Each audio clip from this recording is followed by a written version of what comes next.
Boa noite. Polícia investiga a morte de jovem em festa de música eletrônica em Linhares. A suspeita é de overdose.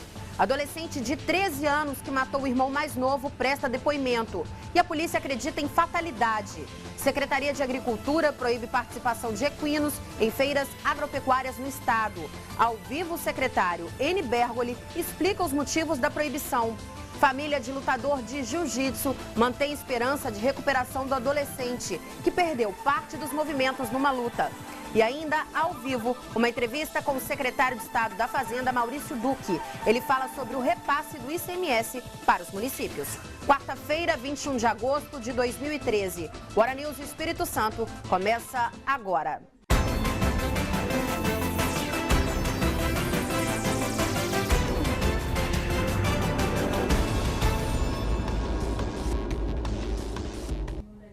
A polícia de Linhares aguarda o resultado de exames para comprovar a causa da morte de um jovem de apenas 20 anos em uma festa de música eletrônica. A suspeita é de que ele tenha feito uso de drogas.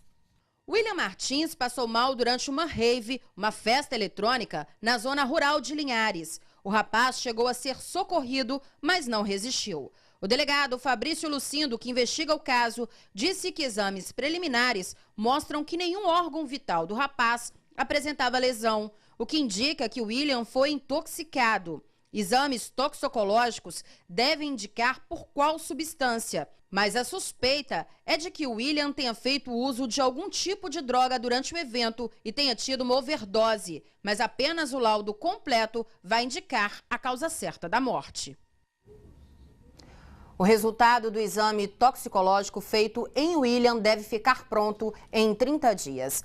E fica aí o alerta aos pais que têm filhos jovens que frequentam essas festas de música eletrônica. No ano passado, o Laboratório de Toxicologia confirmou a morte de 4 jovens no Espírito Santo por uso de êxtase, uma das drogas mais vendidas nessas festas rave.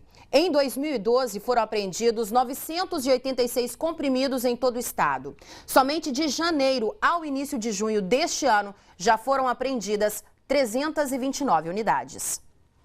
A morte do menino Richard Batista, de 6 anos, na segunda-feira, no Morro do Quadro, em Vitória, ainda é um mistério. Hoje surgiu mais uma versão sobre a morte do garoto. Segundo o delegado que cuida do caso, o irmão de 13 anos afirmou que a arma disparou por acidente, mas a polícia não acreditou na versão do menor. O pai dos meninos trouxe o menino de 13 anos, irmão da vítima, de 6 anos, até aqui a delegacia para ele explicar o que aconteceu.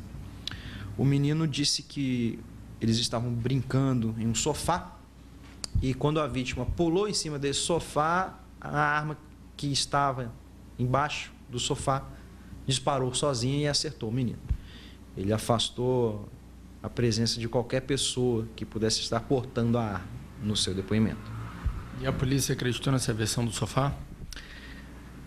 A polícia não acredita porque é muito difícil uma arma disparar sozinha. A polícia descartou a possibilidade do menor de 13 anos ter atirado em Richard e agora procura o outro irmão de 17 anos. Segundo denúncias anônimas, ele tem ligação com o tráfico de drogas e seria o responsável por levar a arma para dentro de casa. Todos os indícios apontam para um acidente, mas nós temos ainda que ouvir mais pessoas e localizar o irmão de 17 anos desses meninos, cujas denúncias anônimas indicam que seria a pessoa que levou essa arma para dentro daquela casa.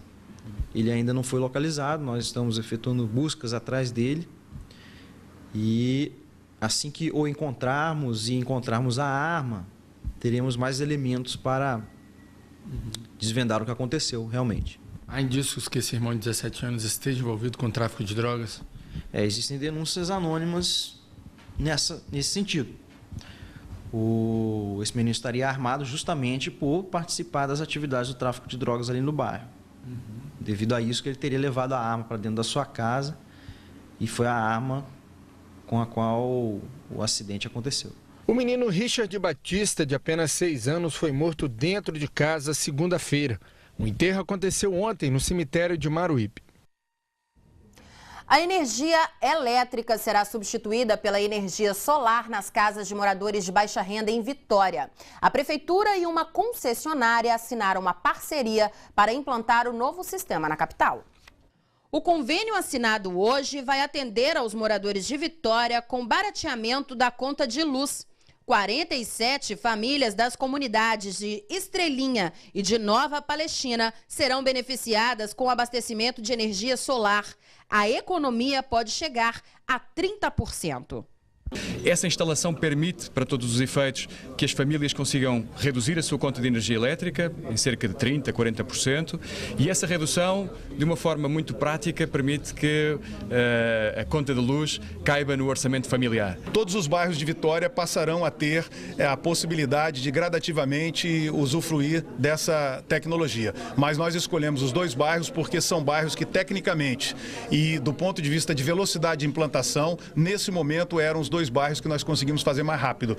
Então, Estrelinha e Nova Palestina foram escolhidos, as primeiras residências, mas volto a dizer, esse é um processo que vai se iniciar na cidade agora, envolvendo o conceito de energia limpa, que é o caminho do futuro. Não há outro caminho. Queimar fóssil e produzir efeito estufa, isso é, evidentemente, um modelo esgotado. Agora, nós não vamos mudar para energia limpa da noite para o dia. Isso vai ser gradativamente e nós queremos aqui hoje ter a certeza que estamos iniciando esse processo em Vitória. Hoje, quarta-feira, é dia de política com a nossa comentarista, jornalista Vera Ferraço. Boa noite, Vera. Boa noite, Adriana. O que foi destaque aí essa semana na política? Bom, os deputados tentaram pegar carona aí com o movimento das ruas, mas de uma forma negativa. Eles queriam oficializar a não utilização da placa oficial nos carros que a Assembleia aluga, que ficam à disposição dos 30 deputados, né? Quer dizer, durante o período dos protestos, as placas dos carros foram trocadas, é isso? Para garantir a integridade dos deputados? Isso, porque foi um período tenso, né? E aí, por questão de segurança, alguns deputados adotaram essa medida, retiraram essa placa, que é a placa preta, que permite que a população possa fiscalizar o uso, ou mau uso, né? Em alguns casos, do veículo que é utilizado com recurso público, pago com recurso público. Né? E agora eles não querem voltar com a placa oficial? Eles não queriam. Aí criou-se uma polêmica e ontem o Colégio de Líderes, diante dessa repercussão negativa, bateu o martelo e não vai haver mudanças. A Assembleia trocou, né, a frota de carro deles e essa frota nova vai continuar usando a placa oficial. Foi o que você disse aí, né, Vera? É a forma que a gente tem de fiscalizar o uso do nosso dinheiro, como os nossos deputados estão trabalhando, como é que eles estão se comportando no trânsito, é preciso dar exemplo. Exatamente. Até vale lembrar que em 2006, quando as placas oficiais passaram a ser adotadas, a gente teve um caso de repercussão que uma deputada foi flagrada utilizando o carro comprando cerveja, né? Então, assim, é a forma que a população tem para poder acompanhar se o carro está sendo usado para um evento partidário, que isso pode acontecer, infelizmente, né? Não deve. Não deve, mas pode acontecer. Então, à medida que a população vê, identifica que aquele veículo é um veículo oficial, permite que ela possa acionar ou, né, mesmo fazer uma denúncia de que o carro está sendo usado de forma indevida. Vale dizer que os deputados já têm um salário que é significativo, R$20 mil por mês, tem motorista custeado pela Assembleia, combustível também, então assim, não seria justo, não seria adequado esse retrocesso, né? E como é que fica a situação dos carros do governador? Bom, o governador também não há identificação do carro oficial do governador. Também não usa placa oficial? Não usa. O argumento é por questão de segurança, mas a gente sabe também que o governador tem uma equipe também de segurança, até, né, por ser uma autoridade, isso Mas a gente também entende essa questão, né, de ser uma placa comum, porque realmente você identificar o carro do governador é uma coisa muito complicada. Uhum. Mas assim, como ele já tem um esquema de segurança, também talvez fosse necessário ter também uma identificação. Acho que seria até justo isso, né? Enfim, os secretários de Estado também não possuem um carro com identificação, o que chama atenção. Aí fica difícil fiscalizar, né, Vera? Fica difícil fiscalizar. Eu acho que é necessário se ter, sim, essa identificação, porque garante a transparência e com certeza, as pessoas que estão trabalhando, usando o carro devidamente, estão usando em benefício do Estado, a gente, né, entende isso, mas se tivesse a oportunidade de identificação, seria o ideal. né? Porque a população pode acompanhar, pode fazer denúncia, né? Recorrer aos caminhos aí para fazer uma possível denúncia. Mas nós temos poderes aqui que dão exemplo positivo? Tem. Tribunal de Justiça, os demais poderes, Tribunal de Contas, o Ministério Público, tem carros com identificação, né? Isso é importante ressaltar.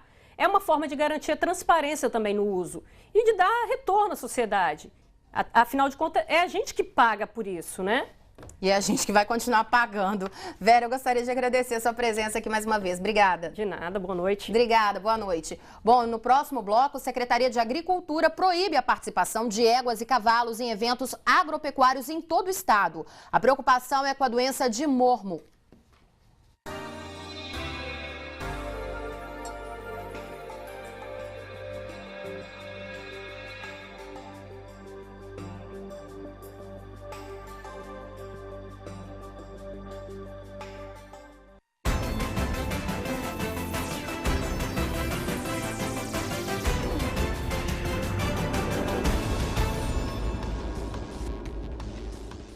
Cem mil pessoas vão ser beneficiadas com uma parceria entre a Excelsa e bancos comunitários. O objetivo é facilitar o pagamento das contas de energia e economizar o tempo do consumidor. Os bancos Bem, Sol, Puan e Abraço agora vão contar com a boa energia da EDP Excelsa. Com a parceria, esses bancos comunitários vão receber pagamentos de contas de energia, dar orientações sobre emissão de segunda via da fatura e até fazer cadastro de moradores na tarifa social. Dona Maria Antônia, uma das fundadoras do Banco Sol de Vista Dourada, em Cariacica, passou a manhã se capacitando para prestar esses serviços. Foi bacana a gente ter conhecimento do quanto a gente pode ser um pouco mais parceiro da EDP Excelsa, colaborando lá na nossa comunidade com os nossos clientes do banco, os moradores do nosso bairro, na questão do reconhecimento dos seus direitos e também de alguns deveres, né? E o recurso que foi, que a gente está trabalhando a contrapartida com a cobrança, né, dos talões de energia, ele vem em boa hora. Desde o início do ano, a EDP faz parcerias com esses bancos. Um exemplo é a expansão da linha de crédito habitacional para pequenas reformas e construções. Essa boa energia vai tomando conta não só da energia elétrica, né? Vai tomando conta das nossas comunidades. Nós temos uma parceria muito interessante com a Excelsa, né? A partir do momento em que a Excelsa nos colabora com um projeto para que a gente possa oferecer crédito habitacional para a nossa população de baixa renda. E junto com o crédito habitacional, ela oferece também uma assistência técnica a este crédito habitacional. Para aquelas pessoas que não conseguem pagar um engenheiro, pagar um arquiteto, né, para construir a sua casa de uma forma mais digna, porque as pessoas de baixa renda não têm esse tipo de acesso, né? Então, para elas é uma alegria muito grande poder ter uma casa onde tenha janela, você acredita? É assim mesmo, porque às vezes as pessoas do morro conseguem construir sem uma janela, né? Porque não sabem nem onde vão colocar. Vai gerando dignidade para essas pessoas. Exatamente. Esse é o nosso grande propósito, a questão da dignidade, né? Até o final do ano, serão 10 bancos operando em parceria com a EDP Excelsa. A ação vai garantir a expansão dos serviços oferecidos a mais de 40 comunidades no estado. 100 mil moradores devem ser beneficiados. Além disso, vai fazer circular a moeda social nesses lugares, gerando receita extra para os bancos comunitários. A EDP, ela tem um princípio de contribuir com o desenvolvimento social das comunidades onde ela atua. E no último edital que nós realizamos aqui na cidade, no estado do Espírito Santo, nós tivemos a inscrição da organização social Ateliê de Ideias, propondo um projeto para o fortalecimento dos bancos comunitários. O projeto foi muito bem avaliado pelo comitê avaliador e veio de encontro a tudo aquilo que nós acreditamos. E aproveitamos essa oportunidade, além de contribuir para o fortalecimento dos bancos comunitários, de utilizar o poder, entre aspas, que esses bancos têm junto às suas comunidades, para fazer também deles o porta-voz da EDP Excelsa nessas comunidades que eles representam. Então, a partir de agora, todos aqueles clientes que moram no entorno desses bancos poderão pagar suas contas de energia nessas comunidades, nessas instituições, em benefício da própria comunidade. Um seminário está capacitando funcionários que trabalham diretamente com o programa de proteção a crianças e adolescentes ameaçados de morte.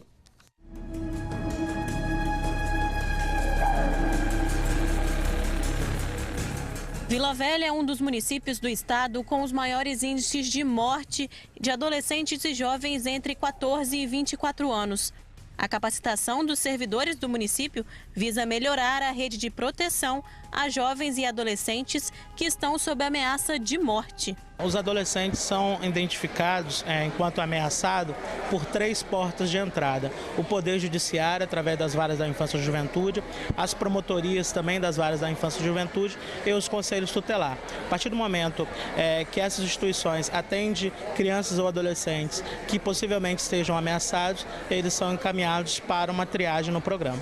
O programa de proteção a adolescentes ameaçados de morte existe há 10 anos e ao longo deste tempo mais de 600 pessoas foram protegidas, entre adolescentes altamente vulneráveis à violência e seus familiares. Atualmente, 30 pessoas estão sob proteção do Estado. E para que toda essa rede de proteção funcione no Espírito Santo, o programa recebe quase 2 milhões de reais por ano de investimentos estaduais e federais. As capacitações também estão previstas no orçamento e são direcionadas a funcionários do Conselho Tutelar, Justiça e Secretarias Municipais de Saúde, Educação, Segurança e Assistência Social. Além de Vila Velha, o seminário de capacitação ainda passa por outras cidades cujo índice de morte de adolescentes também é alto, como Linhares, Serra, Vitória, Cariacica, São Mateus, Colatina, Cachoeiro de Itapimirim, Viana, Guarapari, Aracruz e Jaguaré.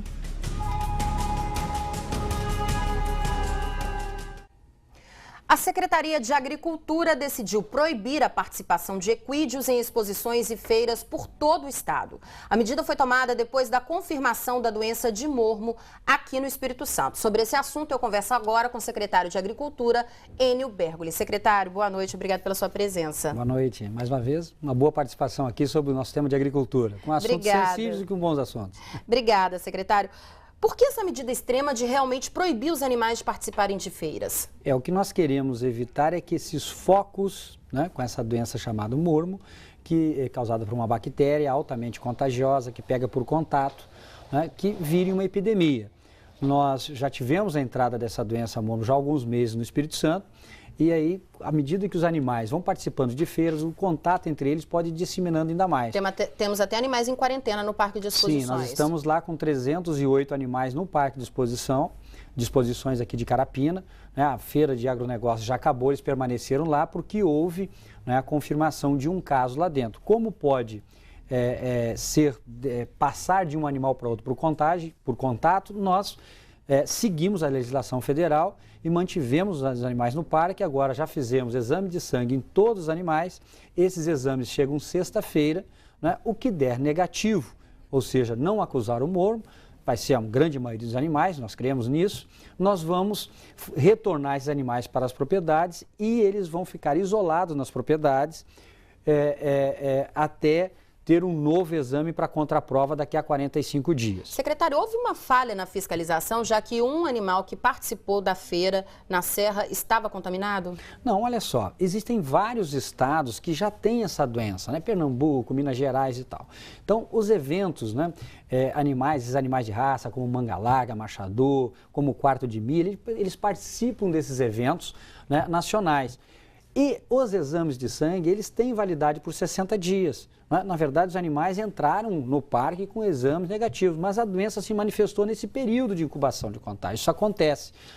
Portanto, agora as medidas são de evitar que ela se alastre. Ela já entrou no Espírito Santo, já tem outros casos detectados, mas no parque de exposição todos os animais estavam negativos. Ocorre que um animal desses, 2 desses animais viajaram com um animal que não está no Parque de Exposições em uma outra feira juntos. Então foi por isso que teve a suspeita. Fomos no parque, fizemos exames e detectou num deles. Por isso nós interditamos o parque. As medidas são para evitar prejuízos aos produtores e também os sacrifícios animais, tendo em vista que não tem remédio para essas doenças. Não existe cura. Isso é cruel. Secretário, vamos falar aí de outro assunto? Vamos falar sobre o Caminho do Campo, Caminhos do Campo, o programa do governo do estado. Parece que vocês divulgaram um novo pacote de investimentos. Sim, nós nos próximos dias vamos já dar ordem de serviço com o governador Renato Casagrande em mais 16 trechos, né, de pavimentação de estradas rurais. Quer dizer, 16 estradas asfaltadas prontinhas. E estradas rurais, aquelas que ligam as comunidades. É o primeiro ponto do transporte, o primeiro ponto de movimentação das pessoas, que liga um distrito, uma comunidade à sede, uma rodovia estadual. Importante registrar que esse é um programa, né, que é conduzido, é pioneiro aqui no Espírito Santo. De uns anos para cá, alguns outros estados estão copiando, né? Quando você pavimenta uma estrada rural, naquele leito natural, é uma estrada ecológica, não tem grandes cortes, não tem grandes aterros, são aquelas estradas que já existem, só trabalha a drenagem, coloca um pavimento. A produção pode ser escoada, a vida das pessoas melhora, tem acesso à agroindústria, educação, ciência, tecnologia. Né? Inclusive a saúde. Nós não vamos ter hospitais, enfim, clínicas de alta complexidade no interior. Nós precisamos ter estradas para que os pacientes cheguem rápido. Então, induz a novos negócios. Hoje, por exemplo, nós já vamos completar, tivemos no governo anterior cerca de 500 quilômetros inaugurados e agora nós vamos, nesse primeiro governo do governador Renato Casagrande, vão ter outros 500 quilômetros. Nós já inauguramos ou inaugurados ou obras em andamento, estamos com cerca, e mais essas 16 que vamos dar hora de serviço, vão estar com 458 quilômetros. E todas as regiões do estado sendo beneficiadas? Todos, vamos chegar a todos os municípios com pelo menos 1, 2 ou 3 trechos dessas rodovias que induzem a novos negócios, geram novas ocupações no campo, enfim, toda uma dinâmica no rural capixaba que já é muito pujante. O Espírito Santo é pequeno, mas é valente no agronegócio. Secretário, temos aí uma outra boa notícia para o campo. O campo agora vai contar com tecnologia 3D? 3G. É o 3G, desculpa. Exatamente, ou seja, além da comunicação normal pelo celular, tá avançando. Tem um acesso pela internet, ou seja, é o campo pegando informação. O importante é registrar que essa é a primeira operação de crédito outorgado do país. É um projeto, uma inovação aqui que foi construída junto com a Secretaria de Estado da Fazenda, Secretaria de Agricultura, Procuradorias, e nós construímos um modelo para o país. Fizemos um primeiro projeto piloto com 10 comunidades, já estamos inaugurando, vamos inaugurar nos próximos 15 dias esses 10 trechos, e agora o governador autorizou um trecho de mais 70 distritos. Então, nós vamos ter em todos os municípios do Espírito Santo pelo menos um distrito, aquele mais importante rural, né, com acesso a voz, dados, imagem, ou seja, a inclusão digital de fato, com acesso a mercados e informações para a comunidade rural. Tá certo, secretário. Gostaria de agradecer pela sua presença aqui na Hora News. Muito obrigada. Eu que agradeço a oportunidade. Boa noite. Boa noite. Bom, e no próximo bloco, as novidades da Stone Fair 2013, a maior feira do setor de mármore e granito do país, que acontece em Cachoeiro. Nós voltamos em instantes.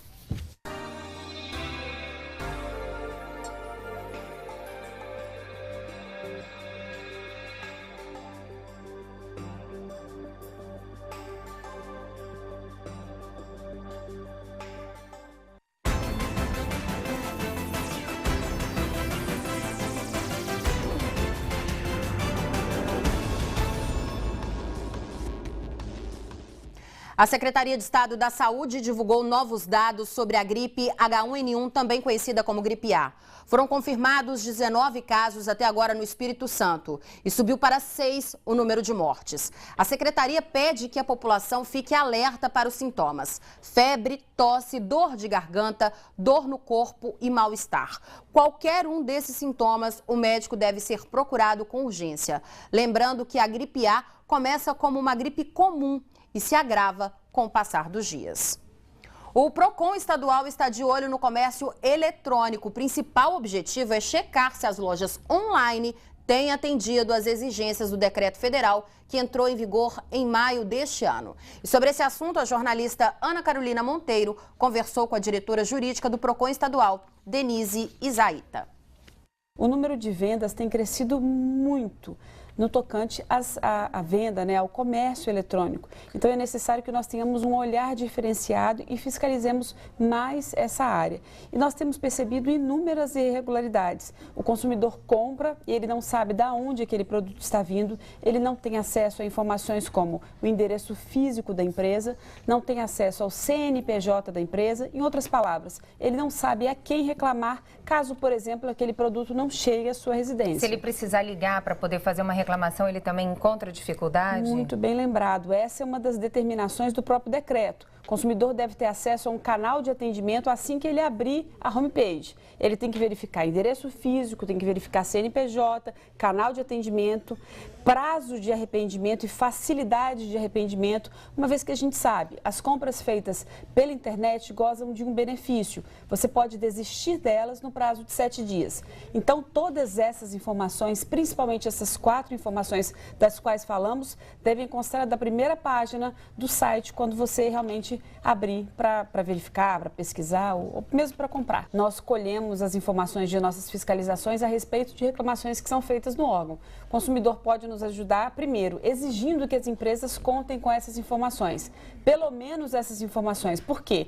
Porque dificilmente uma empresa que não é transparente com o consumidor, que não diz qual é o endereço físico onde ela pode ser encontrada, vai honrar com seus compromissos. E nós temos inúmeras reclamações no tocante a atraso na entrega de produtos ou mesmo empresas que vendem mais do que possuem, que é o caso aí das compras coletivas, que trazem grandes descontos, mas também grandes preocupações. A gente pede a todos os consumidores que estejam nos vendo agora nesse momento que denunciem irregularidades, denunciem a falta de transparência e a falta de informação por parte das empresas. A legislação é uma coisa muito interessante. Nós estamos vivendo nessa semana um momento fronteiriço na legislação. Se você compra um aparelho celular pela internet, você tem 7 dias para desistir daquela compra. Tendo ele apresentado um eventual defeito ou não, essa desistência ela é desmotivada. A partir da próxima semana, isso está sendo negociado pelo Ministério da Justiça, vai ser anunciado o decreto dos produtos essenciais. E no decreto dos produtos essenciais, que nós esperamos ter a oportunidade de falar aqui sobre ele, os produtos, entre eles celulares, vão ter 10 dias para desistência, para troca em caso de defeitos. Então vamos memorizar, né? Hoje qual é a situação? O que você compra pela internet tem que ser imediatamente substituído. Essa é a legislação que vige nos dias de hoje. Na próxima semana nós vamos ter o decreto dos produtos essenciais e vamos ter novidade por aí. E já pode adiantar aí quem está curioso de quais são esses produtos essenciais que integram também essa lista junto dos telefones celulares? Tem muita especulação nessa listagem porque está sendo negociado, está sendo conversado mesmo em Brasília. Por quê? Porque o mercado de empresários pediu uma redução da lista desses produtos, mas entrou fogão, entrou geladeira, entrou máquina de lavar, uma série de itens, principalmente itens de residência, né, itens eletrodomésticos, entrou nesse rol. E o interesse tanto do ministro da Justiça quanto da Secretaria de Defesa do Consumidor era que essa troca fosse imediata. Conseguiram fazer uma negociação e a troca se dará em 10 dias. Então a gente com certeza tem muita coisa para tratar na próxima semana a respeito desse novo decreto de produtos essenciais. Um grupo de estudo do Centro Universitário de Cachoeiro de Itapemirim trabalha na elaboração do mapa da violência no estado. O grupo de estudos e pesquisas vem sendo coordenado por este professor, que com os trabalhos iniciados em 2008, já começa a mostrar um mapa que ganha novos contornos diariamente. Algumas conclusões que nós chegamos é que Cachoeiro de Itapemirim, em geral o subestado, apresentam índices de mortalidade por homicídio bem mais baixos do que a média geral do Espírito Santo. A média de homicídios em Cachoeiro, no subestado, é muito próxima da média nacional, mas é bem abaixo da média do estado do Espírito Santo, que é extremamente alta, já que o Espírito Santo é um dos estados mais violentos do Brasil, né? Por que essa diferença? Nós ainda estamos pesquisando a respeito de por que o sul do estado não acompanhou o Espírito Santo, né, nesse aumento da violência. Então, nós temos 2 hipóteses principais. A primeira é um fator histórico, desde o início da colonização, quando essa região ela apresentou uma distribuição de terra mais igualitária, uma classe média mais estruturada, uma classe política muito forte e uma economia forte que permitiu que se criasse uma sociedade mais dinâmica. Em busca pelo fiel perfil das vítimas de homicídio, leituras de livros e artigos vêm somando ao conhecimento, que o entendimento precisa de alguns esclarecimentos. A divulgação dos chamados dados cheios, de acordo com o professor, pode trazer uma linha de raciocínio errônea de que a violência está numa crescente em todo o estado. O que acontece, por exemplo, quando são divulgados os números da Grande Vitória, o que remete o pensamento diretamente à capital do estado. A imagem negativa no cenário nacional surge pela análise de informações que interpretações dependem de maiores aprofundamentos. A estatística, muitas vezes, ela é enganosa, por isso que é necessário que você faça um estudo mais aprofundado. Existem vários equívocos causados por esse fato de você fazer uma média. O que acontece é que a Grande Vitória tem lugares que são exageradamente violentos e outros bairros dentro da própria Grande Vitória que não tem um homicídio sequer. Aqui em Cachoeiro você tem bairros que têm um número maior de homicídios, normalmente são os mesmos bairros, e outros onde raramente acontece alguma ocorrência desse tipo. Então, o fenômeno da violência ele é muito localizado, ele é extremamente localizado. E se você se deixar guiar por essas médias, você acaba sendo enganado e reproduzindo estereótipos que não correspondem à realidade. Que em meio a desafios, onde a superação passa pelo entendimento, a solução para a queda da taxa de homicídio no Espírito Santo, através do grupo de pesquisa, pode estar indicando o caminho para a aplicação de ações por parte dos órgãos públicos. É importante que os gestores públicos, operadores da área de segurança, estejam acompanhando os resultados não só dessas pesquisas, mas de outras que são realizadas no Estado sobre violência, para que possam planejar da melhor forma possível as suas intervenções, visando reduzir o número de homicídios do Estado, que, se em Cachoeiro não é assim tão alto, no Estado do Espírito Santo é exageradamente alto e compromete muito o desenvolvimento do Espírito Santo. Além dos professores do Centro Universitário, o Grupo de Estudo e Pesquisa conta com 12 alunos de vários cursos da instituição. Foi aberta ontem a Cachoeiro Stone Fair 2013, uma das principais feiras do segmento de mármore e granito do Brasil.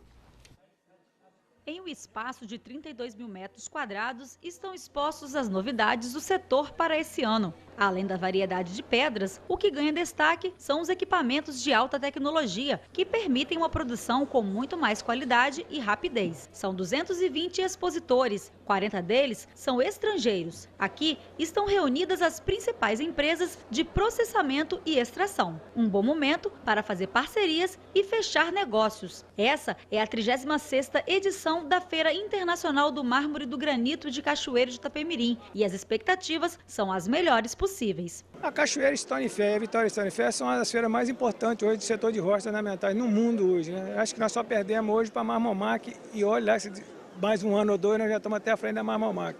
Então isso para o Espírito Santo é muito bom para o Brasil, então isso é excelente para nós mostrarmos nosso produto no mundo inteiro, né? Hoje o Brasil exporta rochas ornamentais para todo o mundo.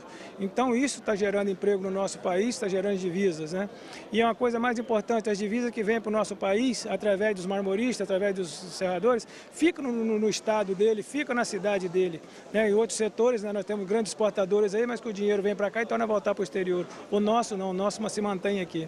Essa edição já é considerada pelos organizadores a maior realizada na cidade nos últimos 5 anos. Estima-se que cerca de 10 milhões de reais sejam movimentados durante o período da feira. Durante a cerimônia de abertura da feira, o secretário de Desenvolvimento do Estado, Neri Vicente, destacou a importância do evento para a economia capixaba. A feira sempre movimenta valores significativos, mas talvez a feira seja um ícone, seja essa de Cachoeiro ou a feira de Vitória, seja um ícone para poder mostrar ao mundo a pujança do setor de rochas ornamentais no Espírito Santo. Ela representa quase 10%, esse setor representa quase 10% do PIB estadual, com cerca de 1.900 empresas e gerando aproximadamente 20 mil empregos diretos no estado. A Cachoeiro Stone Fair 2013 comemora nessa edição 25 anos e motivos não faltam para comemorar. Uma feira que nasceu lá atrás, né, com muita dificuldade. O setor passou por muitos desafios ao longo desse tempo, né, crises e outras. A feira se firmou, se consolidou, cresceu a cada ano, a feira inovou tecnologicamente. Realmente é uma alegria, né, é um prazer chegar a esse ponto. Essa expositora participa da feira desde a sua primeira edição. Para ela, esse é um momento importante de se fazer bons negócios. Participar durante 25 anos da Stone Fair é uma grande satisfação, uma grande alegria, porque nós preocupamos muito com o bem-estar e dando oportunidade aos nossos colaboradores. Nós estamos investindo muito para que nós possamos realizar todos os sonhos dos nossos clientes. E essa feira já trouxe resultados, traz resultados positivos para a empresa? Durante a feira é mais contato. os negócios, os grandes fechamentos são feitos durante o ano, após a feira. 25 mil pessoas devem passar pela feira, que segue até sexta-feira no Parque de Exposições Carlos Caiado Barbosa, em Cachoeiro. A seguir, reunião entre o governo e prefeitos discute o repasse do ICMS para os municípios. É já já.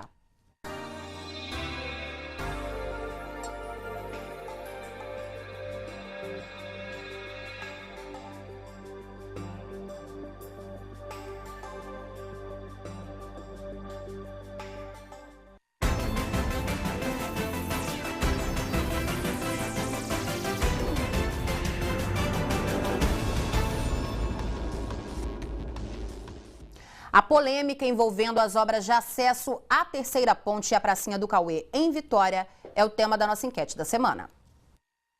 Você concorda com a divisão da Praça do Cauê para abrir uma rua de acesso à terceira ponte? Sim? Não? Vote! Dê a sua opinião. O site é o www.sinoticias.com.br.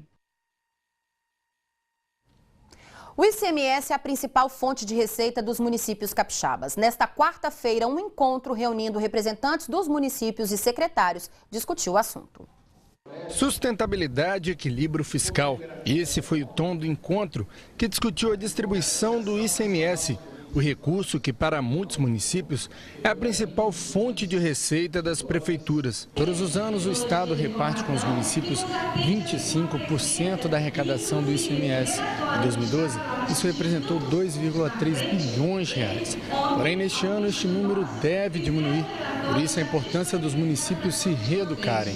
Este é o objetivo desse encontro, que reúne a prefeitura dos 78 municípios do Espírito Santo. É o momento de, junto com a Secretaria da Fazenda, trazer os municípios com transparência, com seriedade, com imparcialidade, evitar que se gastem, às vezes, recursos preciosos com consultorias que podem ser resolvidos, esses trabalhos, aqui, junto com o Tribunal de Contas e junto com a Secretaria da Fazenda. Um dos temas da reunião foi o difícil momento da economia capixaba. Nós sabemos da grande demanda dos municípios, tendo em vista a diminuição de receitas. Foram vários problemas que afetaram o Estado do Espírito Santo, o Fundap que terminou, são os royalties de petróleo, a crise internacional. E o Tribunal tem focado suas ações não só na despesa pública, mas também fiscalizar a receita. Como melhorar a arrecadação municipal. Nós falamos muito em sustentabilidade, mas temos que ver como que as prefeituras serão sustentáveis do ponto de vista fiscal. Não basta gastar bem, tem que arrecadar bem também o recurso público. E para falar sobre a divisão do ICMS, eu converso agora com o secretário estadual da Fazenda, Maurício Duque. Boa noite, secretário. Boa noite. Não dá para os municípios ficarem dependendo apenas das ações do governo. As prefeituras, as cidades do interior, elas têm como melhorar essa arrecadação? Olha, essa é uma dificuldade que os municípios menores têm. A arrecadação própria é muito pequena. A base de arrecadação do município, que seria o ISS, o IPTU principalmente, e no caso do interior o ITR, ele dá ao município uma possibilidade muito pequena de arrecadação.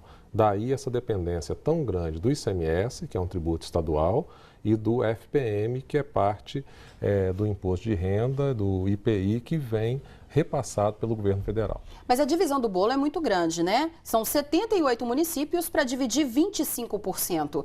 Muitos municípios têm reclamado que o repasse caiu bastante. É essa a realidade hoje? Essa é a realidade para alguns municípios. Ela é verdadeira ou mais forte para alguns e menos para outros. Por quê? Porque a arrecadação do Estado, como você disse, 25% vai para os municípios. A cada ano nós fazemos um levantamento, né, de quanto será o índice do ano seguinte. E os municípios podem, obviamente, não concordando com o índice que a Fazenda passa, questionar e verificar esses valores. Só que existem algumas questões. Alguns municípios ganham e outros perdem. Por quê? Porque nós temos um bolo e temos que dividir esse bolo. Se alguém ganha muito, outro perde. E nós estamos numa situação de atividade de óleo e gás, petróleo, dá a alguns municípios um valor de produção muito grande e isso desequilibra um pouco essa balança. Então nós temos municípios que terão só no índice um crescimento de 96% do repasse enquanto outros terão queda de 13%. Ou seja, nós temos um bolo, 25% nós temos que repassar aos municípios, e esses municípios, dependendo da situação econômica, da atividade econômica que eles têm no seu espaço, podem ter a cada ano, mais ou menos. Então, alguns municípios realmente justificam a reclamação de ter uma redução no repasse ICMS de um ano para o outro. Por exemplo, o caso da Serra, né? É um município que vem reclamando bastante, que perdeu muito ICMS. Como é que esses municípios podem fazer para se recuperar? Olha, o principal é a volta da atividade econômica. Atrair investimentos. Atrair investimentos, né? Óbvio que a gente tem que falar isso com muito cuidado para a gente não ter uma guerra fiscal entre os municípios do Estado. Nós já temos uma situação de guerra fiscal entre o Estado que nos deixa preocupados. Mas nós temos efetivamente essa situação. Então, os municípios têm características distintas, cada um vai atrair ou por sua vocação, ou por localização, ou até pela indução que os prefeitos e os agentes políticos farão, um número de empreendimentos para aumentar esse chamado valor adicionado fiscal, o VAF, né, que indica efetivamente produção, o que está sendo feito naquele município. Então, com isso, ele aumenta a sua parte no ICMS. Obviamente que quanto mais empreendimentos, ele também terá um incremento nas suas outras arrecadações, principalmente o ISS. Secretário, as prefeituras têm aí 28 dias para questionar esse percentual que vai ser repassado. Lembrando que cada cidade tem um percentual, por isso que nós não vamos colocar aqui um valor fixo, porque cada um tem seu percentual. Sim. Vocês esperam muitas reclamações? Olha, hoje nós demonstramos a todos os técnicos, a todos os secretários, Ministério Público, Tribunal de Contas, que nós estamos adotando uma forma nova de cálculo e uma transparência que tem diminuído muito os questionamentos. Para você ter uma ideia, em 2010 nós tivemos 224 questionamentos, no ano passado foram 60. E isso vem diminuindo, exatamente porque nós estamos fazendo isso em conjunto, mostrando como é feito e deixando os dados em aberto, o que, obviamente, a transparência traz uma tranquilidade, né, e os municípios podem atuar de forma mais tranquila. Agora, são 28 dias. Para alguns municípios que têm uma base de arrecadação menor, é mais fácil, porque são poucas empresas ou poucas inscrições a serem verificadas. Para os municípios da Grande Vitória, principalmente, com um número de empresas maior, né, esse trabalho é um trabalho que tem que ser acelerado, tem que ser feito nesses 28 dias restantes, mas a gente acredita que é um tempo hábil, um tempo suficiente para que eles possam fazer isso. Secretário, gostaria de agradecer a sua presença aqui no Hora News. Muito obrigada. De nada, à disposição. Obrigada, boa noite. Bom, família de lutador de jiu-jitsu que perdeu os movimentos depois de uma luta mantém a esperança de recuperação do adolescente. É no próximo bloco.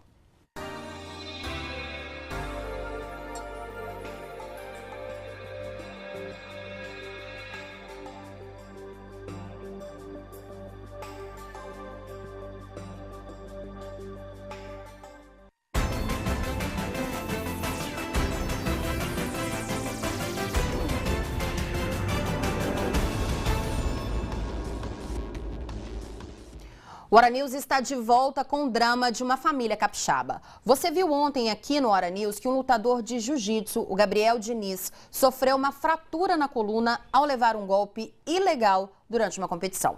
Gabriel tem 16 anos e já passou por 2 cirurgias. Ele agora espera uma vaga em um hospital de São Paulo para fazer a reabilitação. A família do adolescente não perde a esperança na recuperação dele. Pablo Fernandes, primo de Gabriel, conversou hoje com a jornalista Ana Carolina Monteiro. Confira. O Gabriel está ainda imóvel, do pescoço para baixo, ele não consegue ter os movimentos, mas ele tem sensibilidade em algumas partes do corpo. Ele consegue, por exemplo, sentir toques na sola do pé, sentir toques no peito do pé, ele sabe diferenciar em qual pé a gente já está tocando, ele sente parte da perna, em alguns momentos até a coxa ele consegue sentir, ele tem vontade de urinar, então isso é muito bom, porque ele está sentindo a região da cintura, mas não passam de sensações, ele não tem os movimentos, mas as sensações estão voltando aos poucos. Os médicos eles não dão um diagnóstico preciso de que vai ficar com a lesão permanente, mas também não garantem que terá recuperação 100%, que voltará até praticar o jiu-jitsu como ele deseja. mas a gente, como família, acredita que isso vai ocorrer. Agora, Pablo, a gente tem algumas imagens do momento da luta, do dia do acidente. Na opinião de vocês, da família, toda a avaliação que vocês fizeram, essa luta, ela deveria ser cancelada? O adversário ganhou, né, mesmo diante desse acidente? Sim, conversei com o Gabriel já no hospital mesmo, perguntei o que tinha acontecido. E aí o Gabriel contou, ele lembra exatamente de toda a luta, ele contou e falou assim, pra mim não foi legal. E aí a gente começou a conversar com todo mundo, os treinadores dele, gente que estava assistindo a luta, vendo o vídeo também. A gente acha, a gente pelo menos da família, considera que houve um excesso no golpe aplicado.